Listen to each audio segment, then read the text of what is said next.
Bonjour à tous et bienvenue dans cette édition de Gatingo sur TOTV Africa.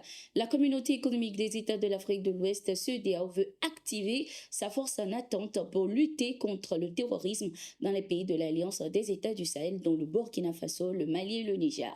Ce 24 février 2024, lors du sommet de l'institution, les chefs d'État et de gouvernement ont soulevé la nécessité d'accélérer l'opérationnalisation de cette force en attente pour lutter contre le terrorisme dans la région. Outre l'intégration régionale et la diplomatie, la session du Conseil s'est concentrée sur la question urgente du terrorisme. Une décision importante a été l'appel à l'activation de la force en attente de la CEDEAO pour lutter contre la menace existentielle du terrorisme qui pèse sur la communauté, notamment au Burkina Faso, au Mali et au Niger. Peut-on lire dans le communiqué officiel publié au terme de la session. L'institution sous-régionale a également indiqué qu'elle continuera à soutenir ces pays de l'AES en dépit de leur départ annoncé. Bola Tinubu, président en exercice de la CEDEAO, a par la même occasion réitéré son appel au dialogue et a exhorté les pays de l'AES à ne pas percevoir la CEDEAO comme un ennemi. Il nous incombe d'engager un dialogue constructif, d'exercer un jugement prudent et de travailler collectivement à trouver des solutions pour favoriser la paix, la sécurité et la stabilité politique dans notre région. La gravité de nos responsabilités en tant que dirigeants en ces temps difficiles ne peut être surestimée et c'est grâce à nos efforts concertés, à notre sens profond de l'histoire que nous pouvons relever ces défis, a-t-il ajouté. La communauté économique des États de l'Afrique de l'Ouest, CEDEAO, a-t-elle déclaré la guerre aux pays de l'AES? La réponse est oui, selon le professeur Franklin Amsiwa Cameroun. L'activiste estime qu'il y aurait une guerre hybride de la CEDEAO contre les pays de l'AES. Par conséquent, l'institution serait responsable des différentes attaques terroristes qui ont eu lieu au Burkina Faso ce week-end. Écoutons. Nous avons écouté ici le président Macron officiellement dire qu'il soutient l'option militaire d'attaque de la CEDEAO contre l'AES.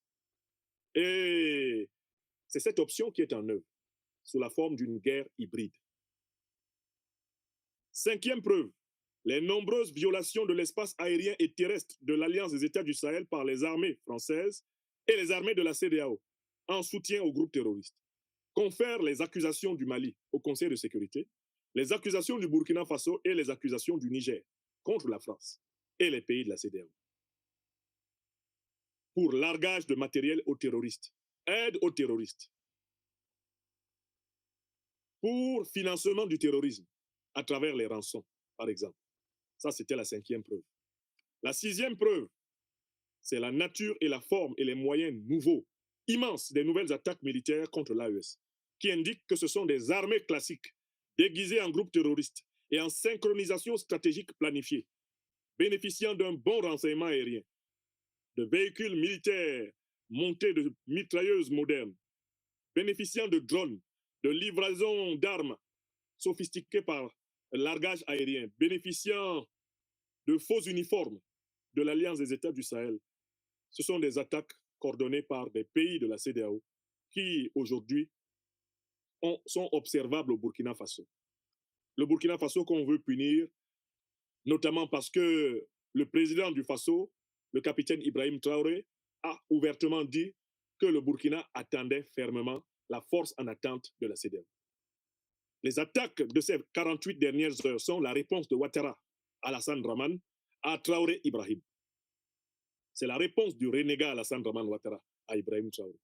Les attaques au Burkina Faso. C'est Alassane Ouattara qui répond à Traoré.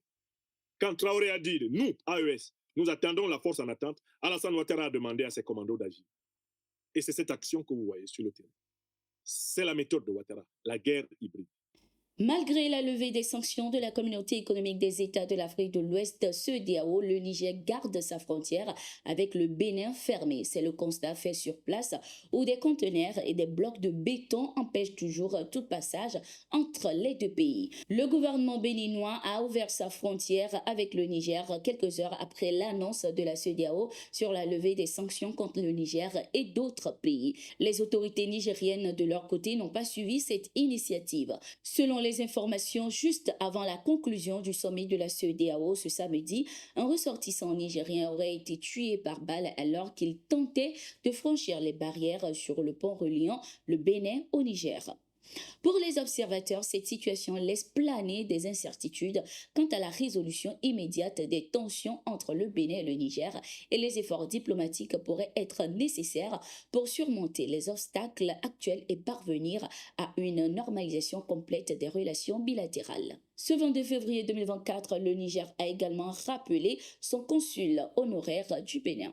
Les États-Unis ont démarré une opération militaire en Afrique baptisée Accord justifié, avec plus de 20 pays participants, ce qui a été présenté comme le plus grand événement de ce type en Afrique de l'Est. Cette opération a pour objectif d'accroître la préparation des pays participants aux missions de maintien de la paix, à la réponse aux crises et à l'aide humanitaire. L'opération a commencé au Kenya ce 26 février et se termine ce 29 février. Un accord justifié illustre le désir des États-Unis et des pays partenaires d'accroître leur préparation et leur interopérabilité en matière de sécurité régionale et de réponse aux crises, a déclaré l'armée américaine. C'était tout pour cette édition. Merci d'être resté avec nous. Nous sommes en continu sur nos différentes plateformes. À tout de suite.